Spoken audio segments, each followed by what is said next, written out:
ওই দেখা যায় তাল গাছ ওই আমাদের গাছ ওইখানেতে বাস করে গো কানা বগির সা। আমি বগিরে জিজ্ঞাসা করলাম, ও বগি তুই খাস কি, পান্তা ভাত চাস কি?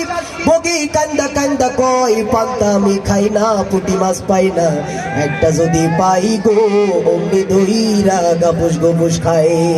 জোরে বলেন মারহাবা।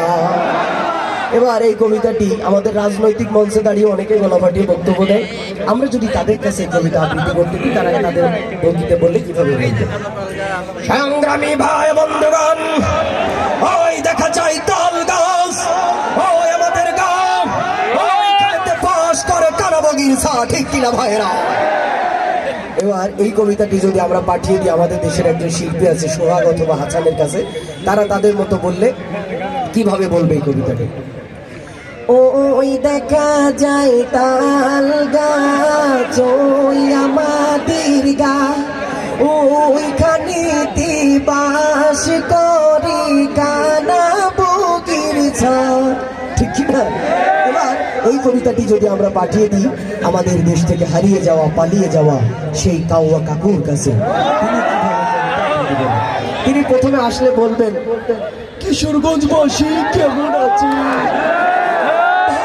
কেমন আছে? পদ্মা সেতু কিন্তু হয়েই গেল, মেট্রো রেল হয়েই গেল, ফখরুল সাহেব এবার খেলা হবে, খেলা হবে। কবিতা কি একটা শোনাবো?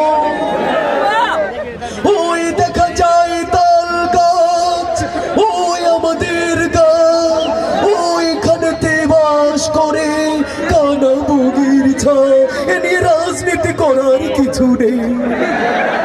এবার এই কবিতাটি যদি আমাদের প্রিয় নেত্রী বেগম খালেদা জিয়ার কাছে যদি ম্যাডামের কাছে যদি আমরা আবৃত্তি করতে দিই, তিনি কিভাবে এই কবিতাটি আবৃত্তি করতেন? বিসমিল্লাহির রহমানির রহিম। দেশবাসী আসসালামু আলাইকুম। ওই দেখা যায় তাল গাছ ওই আমাদের গাছ ওইখানে কি বাস করে কানা বগির ছা। আমরা বলে দিতে চাই, ও বগি তুই খাস কি, পান্তা ভাত চাস কি? বগি বলে, ইনশাল্লাহ পান্তা আমি খাই না, পুঁটি মাছ পাই না, একটা যদি পাই অমনি ধরে গাপুস গুপুস খাই। ঠিক কিনা ভাইরা? এবার এই কবিতাটি যদি আমাদের দেশে অনেক মুরব্বী আছে যাদের 32টা দাঁতের ভিতরে 36টাই ঝরে পড়ে গেছে, আসলে তো এই মুরব্বীদের কাছে আবৃত্তি করতে দিলে তারা কিভাবে আবৃত্তি করবে? কি আরো বলবো বাবু, ওই দেখা যায়